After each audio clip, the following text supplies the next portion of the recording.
Hi, I am Vidya Oberpanwar, lecturer in ENC department of SJPN Polytechnic, Nidsushi.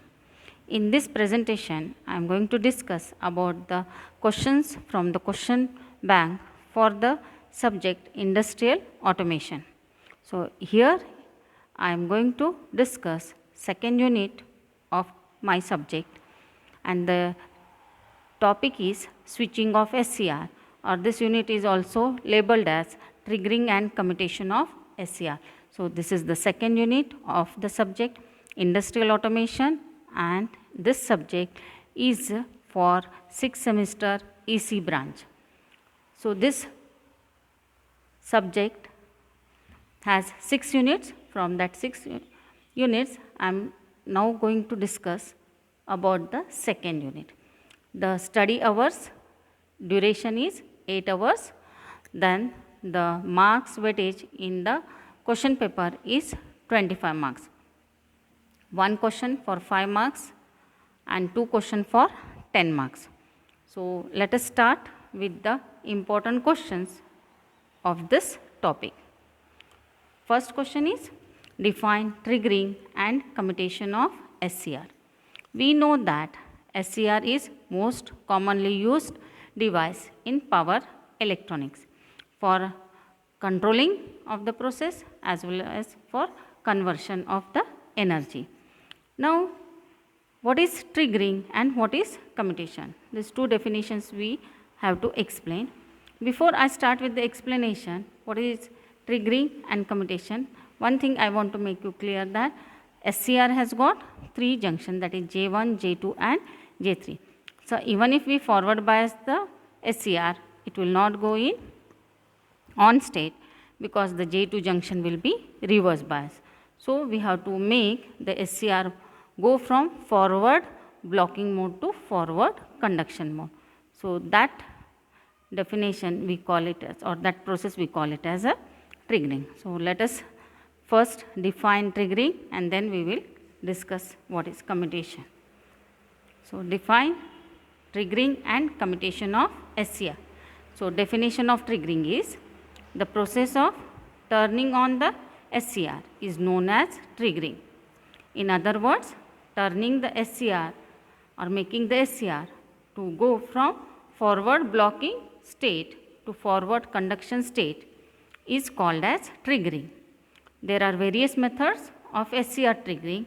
So those methods are gate drive, high forward voltage, dV by dt, light and high temperature.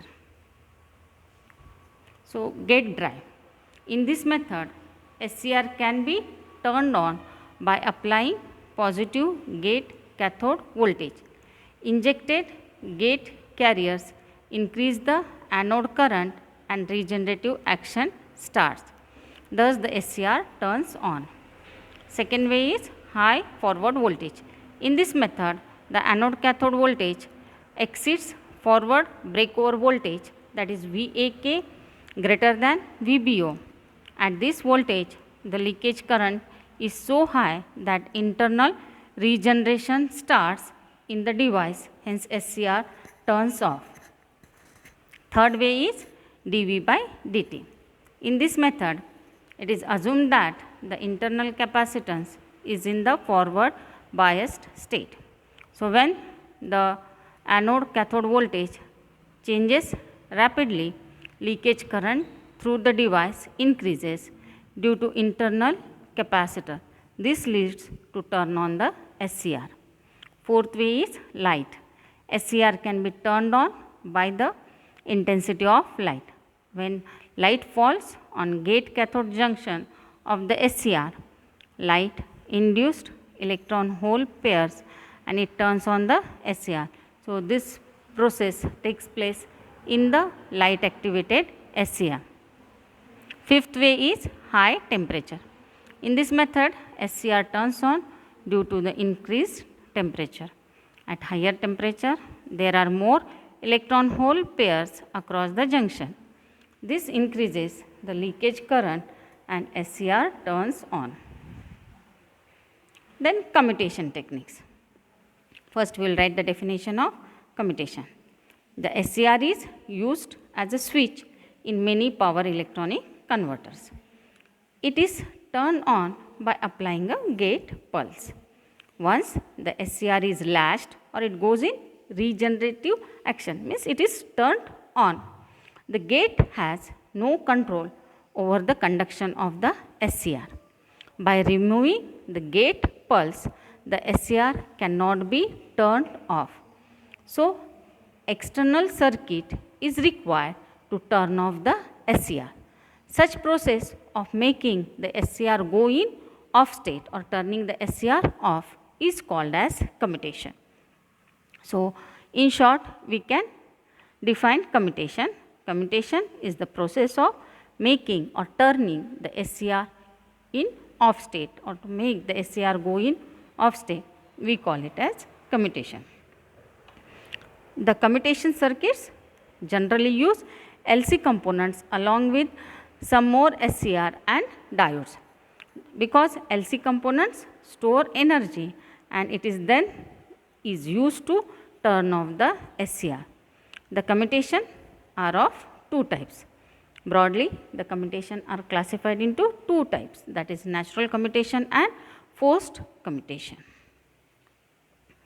Next, the same question can be repeated. List the turn on methods of SCR, explain any two. So, in this answer I have explained all the methods. So, any two we have to explain, and we have to list out the turn on methods of SCR. This question I have discussed in the previous question also, that is different methods to turn on the SCR. So, we know that thyristor can be turned on if the anode current is above latching current. So, there is regeneration action in the thyristor and thyristor can be turned on. So, there are different ways. So, first way is gate drive. Thyristor can be turned on by applying positive gate cathode voltage. So, injected gate carrier increases the anode current and regenerative action takes place. So, when the value of alpha 1 plus alpha 2 approaches unity and anode current becomes large. It is limited only by external load. Once the thyristor is turned on, there is no need of gate drive. Hence, it can be removed. So, normally pulse gate drive is applied to reduce losses in the thyristor gate, and this is the most commonly method used to make the SCR go in on state. Next is high forward voltage. Thyristor turns on when its anode cathode voltage exceeds forward breakover voltage. So, that is the VAK is greater than VBO. At this voltage, the leakage current is so high that the internal regeneration starts in the device. Next method is thyristor can be thought as a capacitor in the forward bias state. So, when the anode cathode voltage changes rapidly, leakage current through the device increases due to internal capacitor. This leads to turn on the thyristor. This method is also called as dV by dt triggering. The fourth way is light. When light is focused or bombarded on the junction, so thyristor can also be turned on. So, thyristor can be turned on by light. When light falls on the gate cathode junction of the thyristor, light induced electron hole pairs, and it helps to increase the leakage current and the device will go in conduction. So, this was the fourth way. Then fifth way is high temperature. So, thyristor turns on due to increased temperature. At higher temperature, there are more electron hole pairs across the junction. This increases the leakage current and the thyristor turns on. Next question is define natural and forced commutation. So, and list the types. So, we have to define what is natural commutation, and then we have to define what is forced commutation. Then we have to discuss about the different types of forced commutation. So, this question is asked for 5 marks. So, we will discuss this.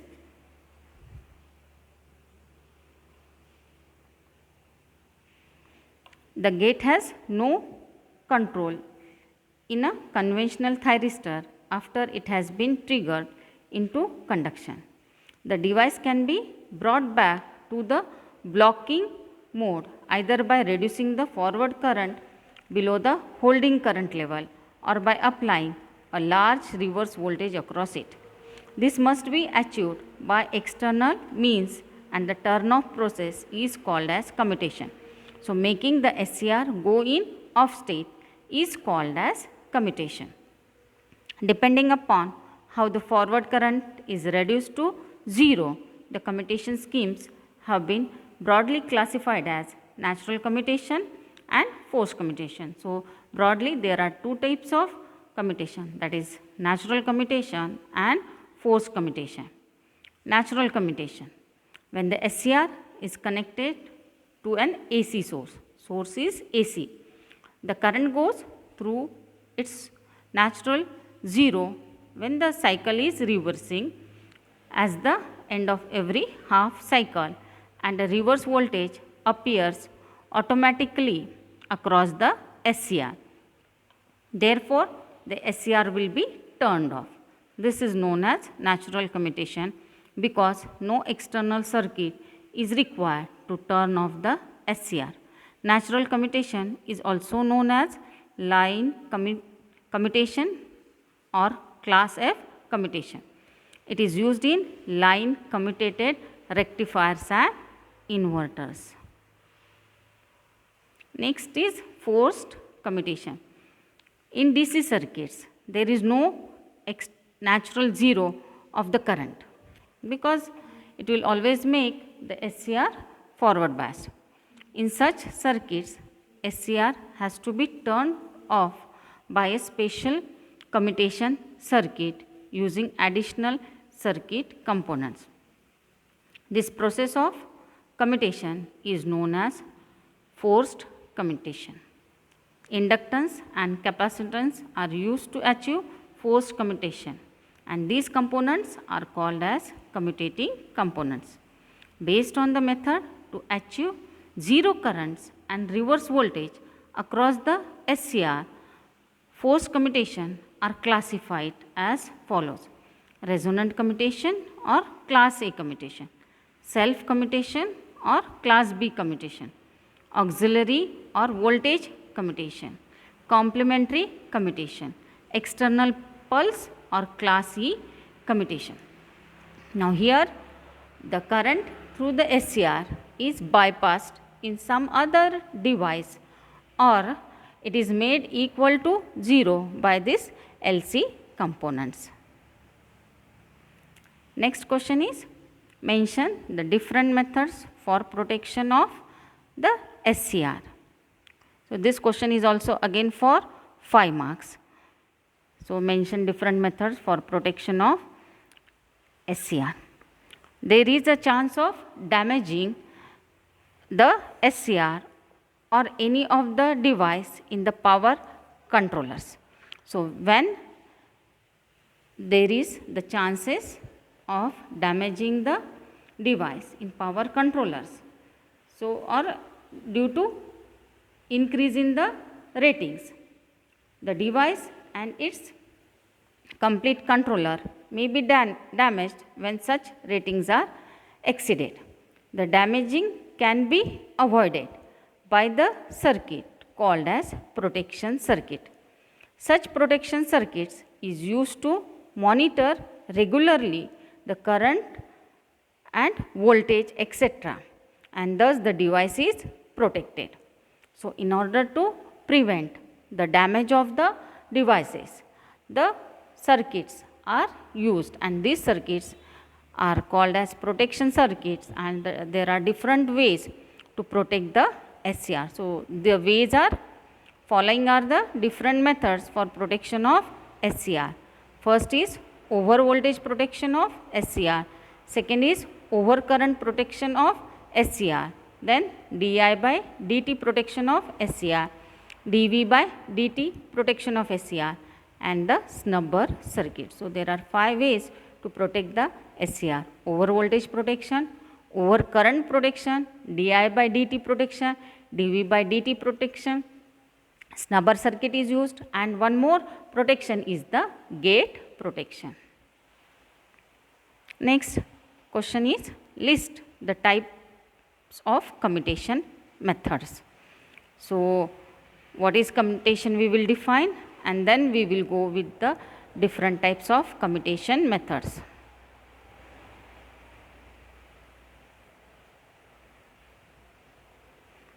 The gate has no control in a conventional thyristor after it has been triggered into conduction.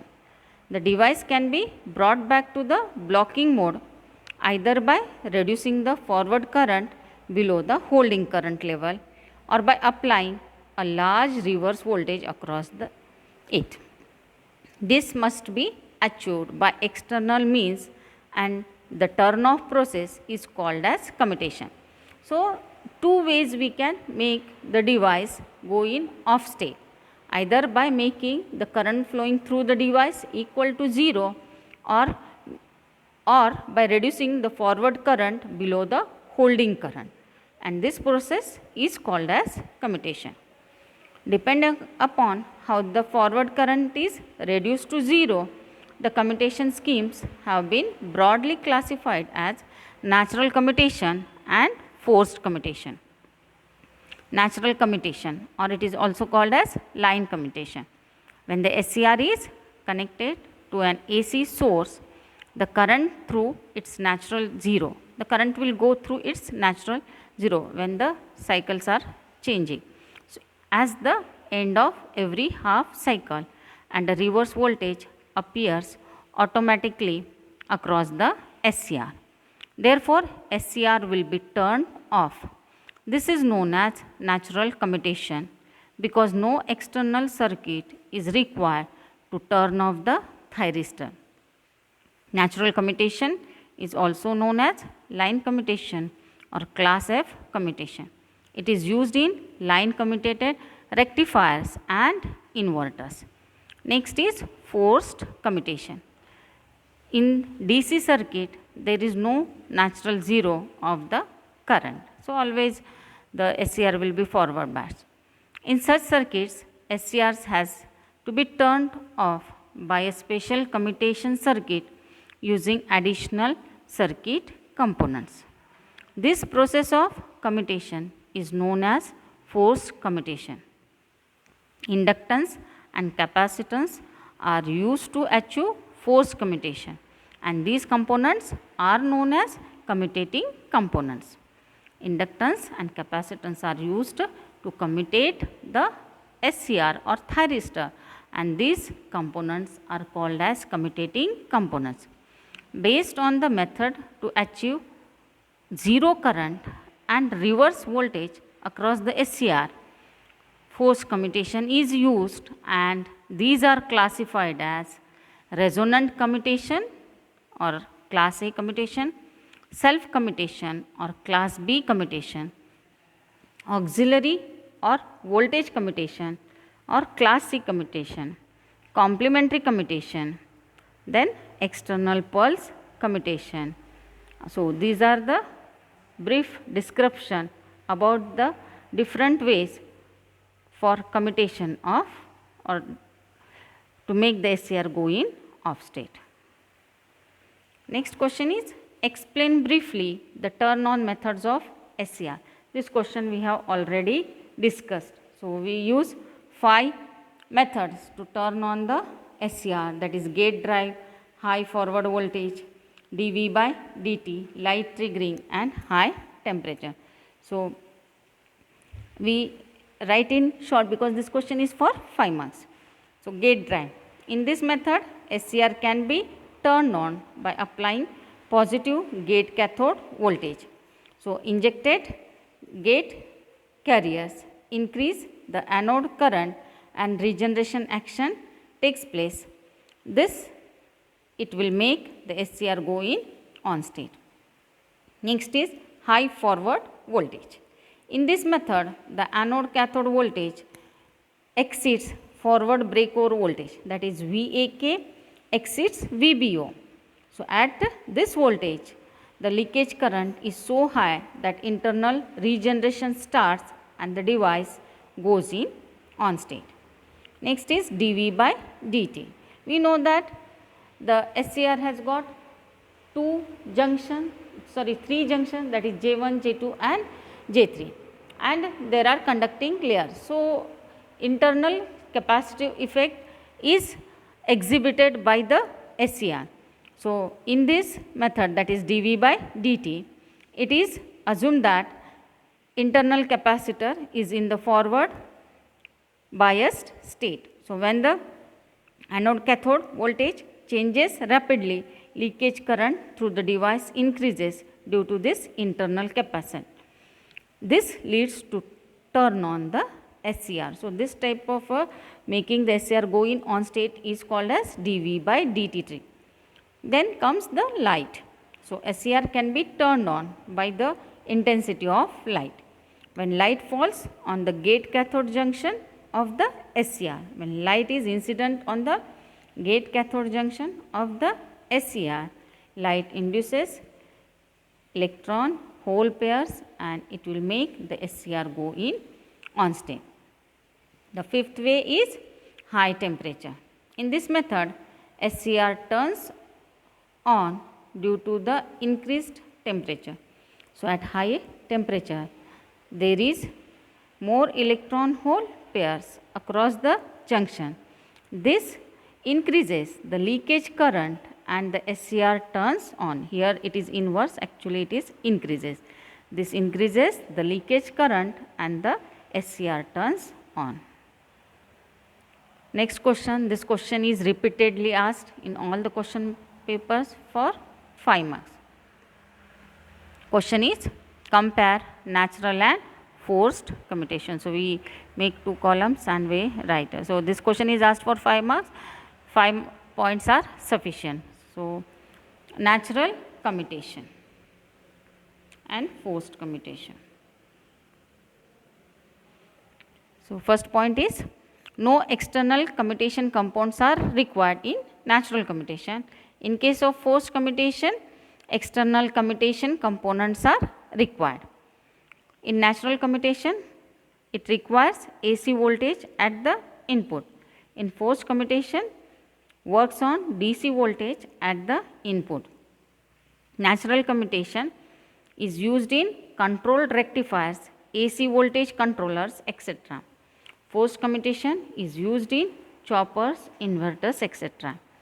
Natural commutation, no power loss takes place during commutation, and in case of forced commutation, power loss takes place in commutating components. Natural commutation, SCR turns off due to negative supply voltage, and in forced commutation, SCR can be turned off due to voltage and current both. The last point we can write it as for natural commutation, cost of commutation circuit is nil because no external components are used, whereas in case of forced commutation, we have to use additional circuits, additional component. So, cost of the commutation circuit is significant. So, these were the different comparison points between natural and forced commutation. Next question is briefly explain natural commutation, forced commutation and resonant commutation. Actually, in question bank this question is asked for 5 marks, but this is little bit descriptive. So, it can be split and asked or 2 points they can ask. So, first we will explain what is natural commutation, then we will explain what is forced commutation, and then we will go with the resonant commutation. So, the natural commutation does not need any external components. It uses supply or mains voltage for turning off the SCR, because we know that making the SCR go in off state is called as commutation. So, when the AC supply is used, natural commutation does not need any external components, and it uses supply mains voltage for turning off the SCR. Hence, it is called as line commutation. The mains AC supply, the circuit is shown in the next slide, is shown in the figure. A half wave rectifier is used for natural commutation to make the SCR go in off state. So, the circuit has been shown. It is basically half wave rectifier circuit. The mains AC supply is applied to the input. The SCR is triggered in the positive half cycle at AC supply. Since the SCR is forward biased, it starts conducting and load current starts flowing. The waveform and everything is shown in the next figure. So, since the load is resistive, the value of load current is V0 by R. As the load is resistive load, the output current is same as the output voltage. Both are in phase with each other. Observe that the output current is basically SCR current because load is connected in series with the SCR. At the supply voltage, if it is 0, the current through SCR also becomes equal to 0. Therefore, the SCR turns off. The supply voltage becomes when negative. This voltage will appear across the SCR and no current will flow through the SCR and SCR will not conduct and no output voltage will appear. So, thus natural commutation takes place without any external components. Here note that natural commutation takes place only when the supply voltage is AC. Thus, controlled rectifiers use natural commutation. So, this is the diagram of natural commutation. SCR is connected in series with the load as well as supply, and here below figure the waveforms are drawn. So, first wave indicates the supply, AC supply, positive half cycle and negative half cycle. Then second wave we see the output voltage. Now, here one thing we have to observe that the output wave or the output voltage does not start at 0. After a delay of alpha, the signal is going to flow because unless and until the SCR is fired, it is not going to conduct. So, that alpha indicates the firing angle or angle of delay. And then the next wave, third wave is the current or output current wave. Voltage and current at the output or across the load are in phase with each other. So, this was regarding the natural commutation. Next is about the forced commutation. So, this diagram indicates the basic principle of forced commutation. So, the forced commutation, we see that SCR is connected across a parallel LC circuit, means the current will be bypassed from the SCR. As a result, the current through SCR will become equal to 0. The forced commutation requires an external circuit to turn off the SCR. It is mainly used when the supply is of DC voltage. The commutation circuit used is LC circuit. The LC circuit stores the energy when the SCR is on. This stored energy imposes or applies reverse bias across the SCR and is used to make the SCR go in off state. Means the energy storing component, that is inductor and capacitor, they will store the energy and it will apply reverse bias across the SCR. As a result, the SCR will go in off state. Hence, the forward current of SCR is dropped below the holding current and SCR turns off. So, in this way, forcefully the current through the SCR is made equal to 0 and the device or the SCR goes in off state. So, this method of commutation is called as forced commutation. Next is self commutation by resonating load, or it is also called as class A type of commutation. So resonating load means the load is LC load. When the load is LC load, then the current through that LC load, inductor has got the property, and if inductor is connected in series with the SCR, the current will also become equal to 0. So this method is called as self-commutation by resonating load. Figure and waveforms I have indicated in the next slide. So SCR is turned off due to the natural characteristics of LC circuit. Here the load is LC load. So due to the property of this LC component, the SCR is turned off. So this is called as self-commutation. So let us consider that the SCR T1 is triggered at instant T0. So the current starts flowing through T1, inductor and the capacitor. Because of inductance, the current through the thyristor T1 increases slowly. This waveform I have shown in the figures. Then capacitor starts charging. So waveforms along with timings is shown in the next slide. So at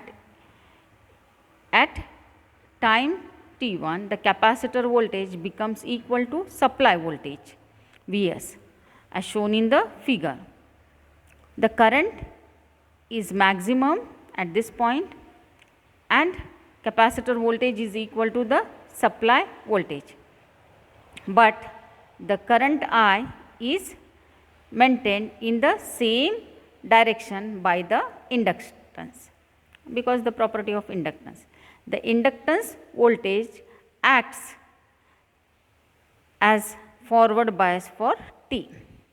The current I keeps on decreasing after some time.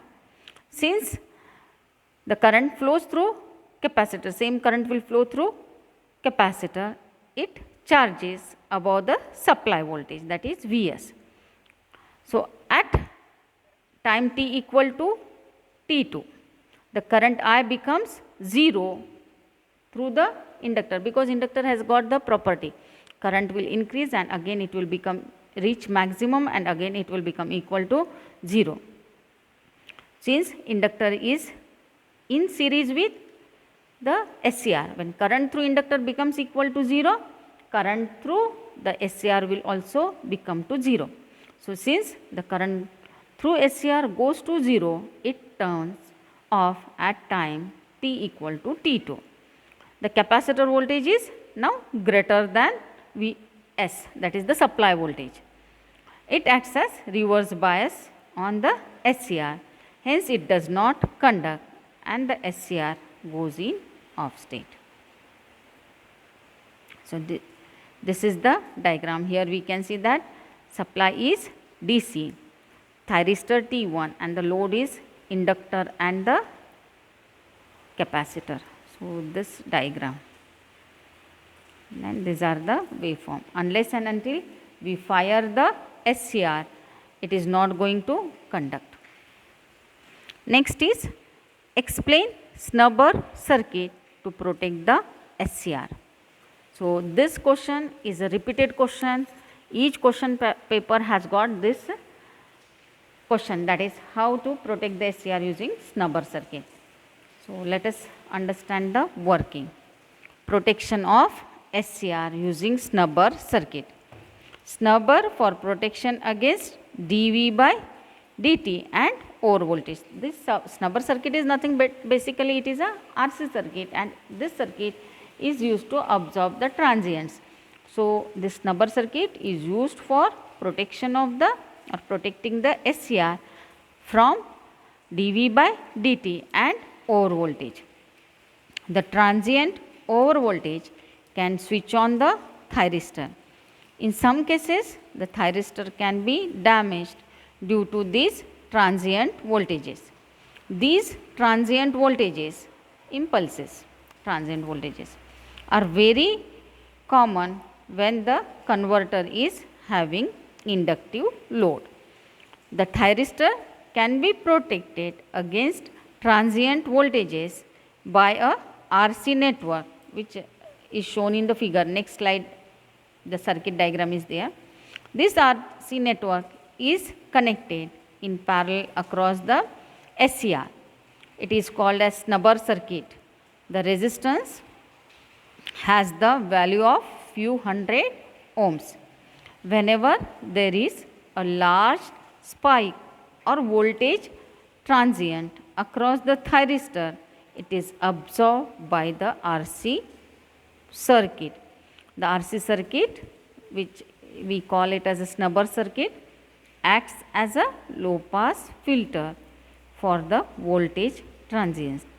The resistance has normally low value so that it will protect the SCR. So, this is the diagram of the snubber. Thyristor is connected across the parallel combination consisting of the circuit R and C. Next question, explain over voltage and over current protection of the SCR. So, once we see this diagram, it is so easy for us to write the explanation. So, to protect the SCR from overcurrent, we are going to use the fuse, and from overvoltage we use the snubber circuit. The overcurrent flows in the thyristor circuit due to short circuits. The short current circuits can be used to short circuit the load. So, misalignment of firing pulses, failure of thyristor due to over voltage, etc. will make overcurrent to flow. The short circuit currents can be protected automatically by using or from because of the load or supply transformers appear in the circuit. Normally, by applying or by placing one fuse, this device can be protected. If the current exceeds the rated value, the fuse will melt, and because we know that fuse will melt at comparatively lower current levels, and below the maximum rating of the SCR, the fuse will melt, and thus the device will be protected. So, by simply using a series fuse along with the SCR, it can be protected against overcurrent. And as we have discussed, the device or the SCR can be protected against overvoltage by using the snubber circuit. The transient overvoltage can switch on the thyristor. In some cases, the thyristor can be used or it can be damaged due to these transient voltages. The transient voltage are very common when current is having inductive load. The thyristor can be protected. Same thing I have explained in the previous slide only.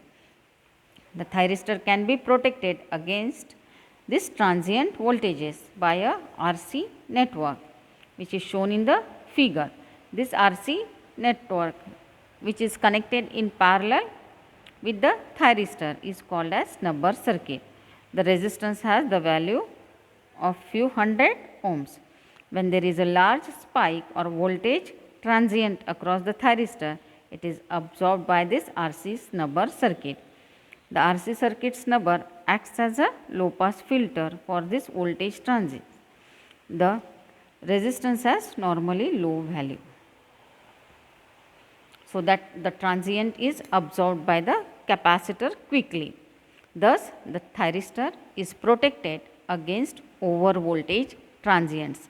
The RC snubber circuit is very commonly used for protection of thyristor against transient voltages, that is the high frequency voltage spikes.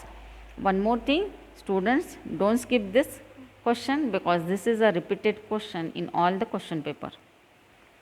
Next is explain dV by dt protection of SCR. So, this answer we will write in short. When the SCR is forward biased, junctions J1 and J3 are forward biased and junction J2 is reverse biased. This reverse biased junction J2 exhibits the characteristics of a capacitor. It will be now showing the SCR will behave as a capacitor. This reverse biased junction J2 which exhibits the characteristics of a capacitor. Therefore, if the rate of forward voltage applied is very high across the SCR, charging or changing current, charging is written, actually it is changing current flows through the junction J2 is high enough to turn on the SCR even without any gate signal. This is called as dV by dt triggering of the SCR, which is generally not employed as it is false triggering process. Hence, the rate of rise of anode to cathode voltage must be specified limit to protect the SCR against this false triggering. This can be to protect this SCR from the false triggering. RC snubber circuit is used across the SCR. This circuit I have explained repeatedly in 2 questions. So, we have to write once again that snubber circuit to protect the SCR against dV by dt. Next question is explain the gate protection. So, how the gate is protected against any changes in the voltages. So, explain gate protection of SCR. We know that the triggering pulse is applied between gate and cathode. The elements needed for gate protection is shown in the figure. To make the SCR go in on state, we apply triggering pulse between gate and cathode of the SCR. So, to protect the gate due to any changes in the current or voltages, we use the gate protection circuits. So, circuit is shown in the figure. Diode D1 and D2 protect the gate circuit from negative gate voltage and allow only the positive gate pulses. The resistance R limits the gate current to a safe value. The resistance Rg and capacitor C increase dV by dt capacity. Now, this circuit is very simple. By using the 2 diodes, that is D1 and D2, it is assured that positive voltage will appear between gate and cathode. Thus, the gate is protected. Next question is sketch and explain resonating commutation. Now, if the question is asked for sketch, only we have to draw the diagram or write the diagram, then that question will be asked for 5 marks. And if they are asking the explanation, then this question will be for 10 marks. But in some question paper, they may ask this question for 5 marks also. So, sketch and explain resonating commutation. So, here we will go with the explanation. Already we have done the explanation of this circuit. So, circuit diagram is in the next slides. We know that supply is DC, T1 is connected, T1 thyristor is connected in series with the supply and with the load, that is inductor and capacitor. So, here by using natural characteristics of LC circuit, that is why LC load is used. So, we call it as resonating load or resonating commutation. So, the explanation is written in this slide. Already I have explained. Same circuit diagram, load is L and C. When the SCR is fired by applying a triggering pulse, the first wave shows that Then when SCR starts conducting, the current through the inductor goes on increasing, and we know that inductor and SCR in series with each other. Current through inductor is shown in the second waveform. Then as current is increasing and inductor and capacitor are connected in series, the capacitor starts charging. At time t1, the current through the inductor will become maximum, current through SCR will be maximum, capacitor will charge up to the supply voltage Vs. And by the property of the inductor, when the current through inductor reaches maximum, it will start decreasing, it will start releasing the energy. When inductor starts releasing the energy, the capacitor again starts charging. So at time t2, the voltage across the capacitor will become equal to, it will become more than the supply voltage. Current through the inductor will become equal to 0. Now at this instant, the voltage across capacitor will make the SCR reverse biased, and as the SCR is connected in series with the inductor, current through this SCR will also become equal to 0 and SCR goes in off state. So this was the explanation for the question. Next is sketch the circuit for auxiliary commutation. So this question is asked for 5 marks. So just simply we will draw the circuit diagram with proper labels. So this is the circuit for auxiliary commutation. Next question is sketch the circuit for complementary commutation. This question is for 5 marks. Again we will only draw the circuit diagram. No need for explanation. If you want to write some explanation, you can, but this much is sufficient. Next question is write the circuit or neat circuit of SCR triggered by UJT. So again this question is for 5 marks. So we have to draw the circuit diagram of triggering the SCR by using UJT relaxation oscillator along with the waveforms. Next again the same 5 marks question, sketch the circuit for RC triggering method to turn on the SCR, circuit diagram and the waveforms. Next comes the important question again, repeated question, sketch and explain R triggering method to turn on the SCR. This is a very repeated question, always asked question, that is sketch and explain the R triggering method to turn on the SCR. There are different triggering methods to make the SCR go in on state. So this is one of the most common method to make the SCR go in on state, that is the resistive triggering. There are 3 methods to make the gate triggering, that is resistive triggering, RC triggering and the UJT triggering.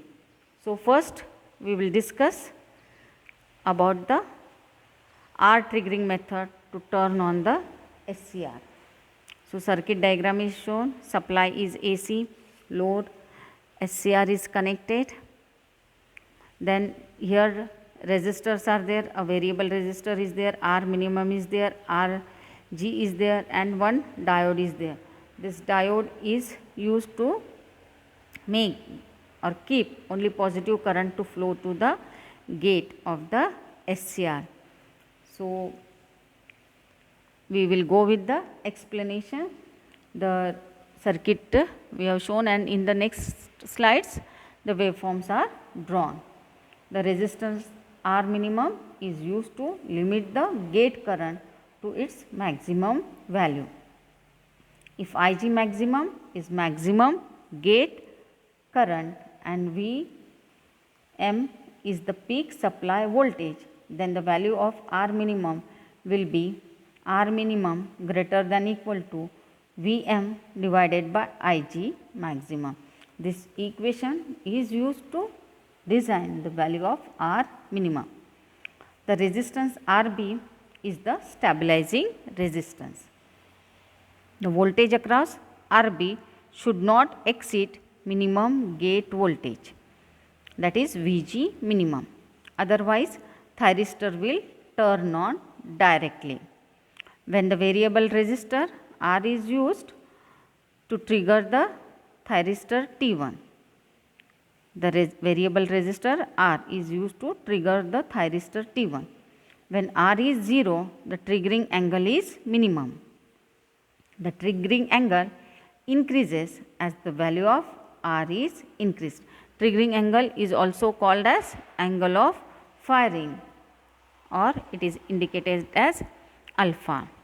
The waveforms are shown. So, first wave is supply, second wave is for gate voltage, and third is for the load. The anode to cathode voltage and the gate current are in phase with each other. Hence, the triggering angle of T1 cannot be delayed beyond 90 degree, because we know that when the gate current and anode to cathode voltage are in phase with each other, the value which is achieved at point A and point B, voltage at point A and point B is same, but the firing angle at A and B is different. The value of B is achieved before 90 degree only. The anode to cathode voltage and gate current are in phase. Hence, triggering angle of T1 cannot be delayed beyond 90 degree. In the above waveform, we observe that at point A and B, the gate voltage is same. If it is desired to trigger thyristor at point B, similar voltage appear at point A. Hence, thyristor will turn on at point A only. Hence, maximum triggering angle will be 90 degree. This is because the gate current and anode voltage are in phase with each other. So, this waveform has been shown. Next question, explain RC triggering method to turn on SCR with circuit diagram. So, we have to draw the circuit diagram, we have to draw the waveforms, then we have to explain what is RC triggering. So, let us go with the RC triggering circuit. So, figure we have drawn in the next slides. So, RC firing circuit. In this method, there are two ways, that is half wave triggering and full wave triggering.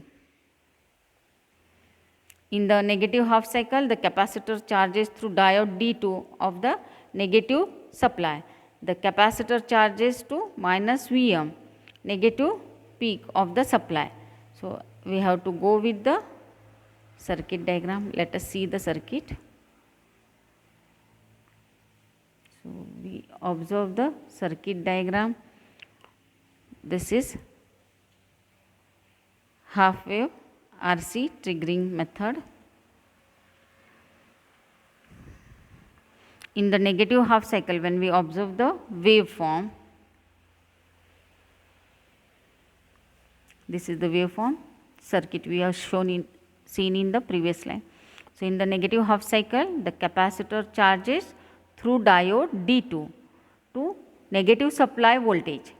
The capacitor charges to minus Vm, that is negative peak of the supply. This is shown in the waveform. The capacitor then discharges, that is charges towards positive through resistance R during the positive half cycle of the supply. The thyristor triggers when capacitor charges to a voltage greater than Vg minimum, that is the voltage between gate and cathode of the SCR. Observe that the capacitor voltage and load voltage waveforms in the diagram. The diode D1 prevents negative capacitor voltage appearing to the gate of the thyristor. the triggering angle can be controlled from 0 to 180 degree, because here we are using the capacitor. For 0 output maximum firing angle, the following relation we have to consider, that is RC should be greater than 1.3 divided by 2F, where F is the frequency of the supply. So, for the explanation of RC triggering, we have to draw the circuit diagram, we have to write the explanation, we have to show that the firing angle can be exceeded beyond 90 degree, alpha can be varied from 0 to 180 degree, waveforms we have to show. If the question is for 5 marks, they will ask only half wave or full wave. If it is for 10 marks, we have to write the or explain the both the circuits. So, that was about the half wave triggering. Sketch the circuit of RC triggering method to turn on the SCR. Same circuit, same explanation we have done. Next, full wave RC firing circuit. So, this is the circuit diagram of RC firing circuit for full wave control. So, here a bridge rectifier or full wave controller is used. So, circuit diagram and waveform is shown in the figure. The supply to thyristor is given through the uncontrolled rectifier, bridge rectifier, using 4 diodes are here. Here both the half cycles are positive half cycles to the thyristor. The capacitor starts charging in every half cycle at the beginning. So, output of the bridge rectifier is a positive signal. So, hence both the half cycles are positive half cycles to the thyristor. The capacitor starts charging in every half cycle at the beginning. Whenever the capacitor voltage reaches to the value greater than Vg minimum, that is the threshold voltage, the thyristor turns on. The waveforms are shown. Once the thyristor turns on, the capacitor voltage is clamped to 0. Capacitor will stop, the SCR will start conducting. So, voltage across capacitor will become equal to 0. So, once the SCR turns on, the capacitor voltage is clamped to 0 till next half cycle. The capacitor again starts charging from 0. After one cycle, half cycle is completed, the current through the SCR will become equal to 0 and it will again go to off state. The capacitor starts charging from this 0. The firing angle can be varied from 0 to 180 degree.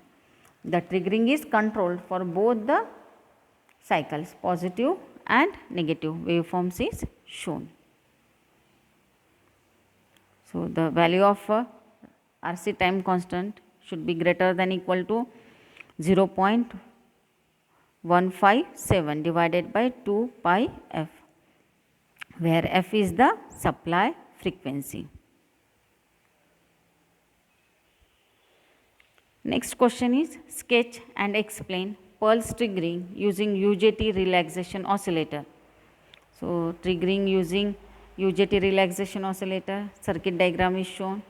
If the question is for 5 marks, we will draw only the circuit diagram along with the waveform. But if the question is for 10 marks, we have to go with the explanation. So, here UJT triggering is used to make the SCR go in on state. This is a repeated question, always asked question, and 10 marks question, sure question. So, do not ignore this question. So, pulse triggering circuit using UJT relaxation oscillator. So, we draw the circuit, then these are the waveforms, then we will go with the explanation.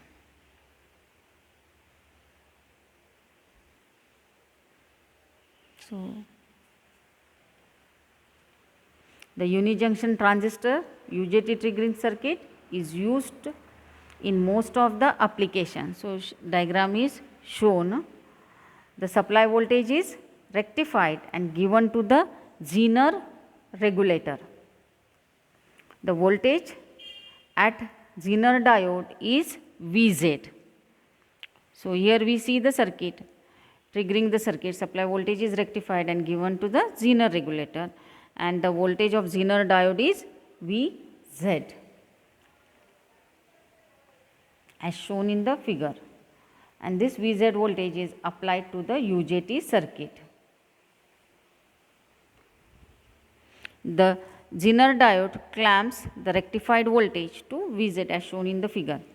Hence, V is applied to UJT circuit. The capacitor charges through resistance RC.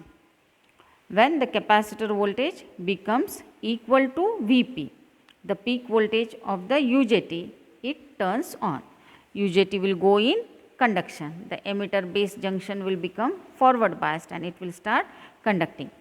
The capacitor discharges through emitter, base and primary of the pulse transformer. The UJT is turned on when capacitor starts discharging. Since current flows through the primary of the pulse, a pulse is generated. This pulse is shown in the waveform. Already I have shown in the waveform. So this pulse is shown, and this is called as gate triggering pulse. So when the capacitor discharges to a voltage called as value voltage Vv, the UJT turns off and capacitor again starts charging. This mode of working of UJT is called as relaxation oscillator. The capacitor will start charging, reach to a value which will make the UJT forward biased and it will start discharging. Thus, charging and discharging of the capacitor takes place. So, we say that it is operating in relaxation mode. The delay angle alpha is the angle when first triggering pulse is generated in the half cycle. The charging of the capacitor can be varied by resistance R, which is connected in series. Hence, delay angle alpha can also be varied. The UJT trigger circuit has the firing angle range from 0 to 180 degree. The Zener voltage acts as a supply for the UJT relaxation oscillator. Next question is sketch and explain auxiliary commutation. So, we have to draw the diagram of this auxiliary commutation and then we have to explain the working of auxiliary commutation. Here we call it as a auxiliary commutation because two SCRs are used. One is the main SCR and another is the auxiliary SCR. Main SCR is to be commutated by using another SCR, and that another SCR is the auxiliary SCR. Observe the circuit diagram. So, here we observe that capacitor, inductor, diode, load. If the load is inductive, a freewheeling diode can also be used. Thyristor, Tm, or you write it as a T1 is the main thyristor and Ta or T2 is the auxiliary thyristor. So, this method of commutation uses a capacitor, inductor and auxiliary thyristor to achieve the commutation effect or commutation of the main thyristor. So, this is the circuit diagram. So, this method of commutation uses a capacitor, inductor and auxiliary thyristor to achieve the commutation of main SCR. So, figure is showing T1 or Ta is the main thyristor, Tm or T1 is the main thyristor, Ta or T2 is the auxiliary thyristor. Assume that the capacitor is initially charged to the voltage Vc with the upper plate positive. The commutation process can be described by following modes of operation. Two steps we consider. Mode 1, and mode 2. So, main thyristor T1 or TM we can consider is triggered by a gate pulse. Load current IL flows from battery through this thyristor and load. At the same time, capacitor discharges through T1. The path for this capacitor current is through main thyristor, diode and inductor, that is TM or T1, diode and inductor L. At the end of this mode, the capacitor gets charged to opposite polarity, lower plate positive. The diode does not allow discharging of the capacitor. Mode 2. To turn off the main thyristor, the auxiliary thyristor TA or T2 is turned on by a gate pulse. The capacitor voltage appears as reverse bias across the main thyristor. The capacitor starts discharging through the auxiliary thyristor and the main thyristor. This discharge current flows from cathode to anode of the T1. When this current becomes equal to load current, the net current of T1 become equal to 0 and it is turned off. At the end of this mode, the main thyristor is turned off and capacitor is charged with upper plate positive. It is now ready for mode 1 operation. This process repeats. This method uses capacitor voltage to be applied as reverse bias across the main thyristor. So, therefore, it is also called as voltage commutation. Next question is sketch and explain complementary commutation. This is once again a repeated question, very simple circuit diagram. So, here we see two SCRs are there. When one SCR is on, another will be off. So, this method is called as complementary commutation. And circuit diagram is simple. Two resistors are there, in between the two SCRs there is the capacitor. So, circuit for the complementary commutation is shown. Here again we can write the thyristors as T1, T2, or we can write it as a main thyristor and the complementary thyristor. So, let us go with the explanation. Circuit of complementary commutation is shown. It uses the main thyristor T1 and complementary thyristor T2. We can write it as Tm and Tc. The operation we can again consider in two modes. Thyristor T1 is turned on by a gate pulse. Load current flows from battery to load 1 through thyristor T1. So, along with this, a capacitor charging current flows from battery through load, capacitor and thyristor. This current charges capacitor to the battery voltage with the polarity which is shown. So, thyristor T2 is turned on by the gate pulse. So, capacitor voltage now appears as reverse bias across the main thyristor and turns it off. In this mode, load current flow from battery to load 2 through thyristor T2. In addition, a charging current flows from battery and capacitor and the thyristor. Capacitor is charged to supply up to supply voltage with reverse polarity. So, when the thyristor T1 is turned on, the next time the voltage across C capacitor reverse bias thyristor T2 and turns it off. This event appears in subsequent cycles of charging of the capacitor. This method of commutation is used in inverters. So, we call this method as complementary commutation because once one thyristor is on, other will be off. To make other conducting thyristor go in off state, the next SCR or thyristor is to be made on. So, this was about the complementary commutation. Now, one question always asked repeatedly in the question paper, that is classification of forced commutation. This question is asked.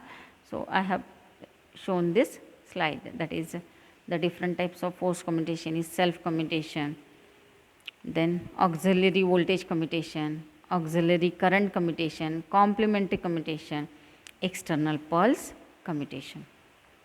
So, these were the question bank questions for the second unit of industrial automation. The chapter is not that big, repeated questions are there, 25 marks question, 10 marks question we have to write detailed description, 5 marks question the explanation can be made short. So, according to question answers are expected. So, study well. Thank you.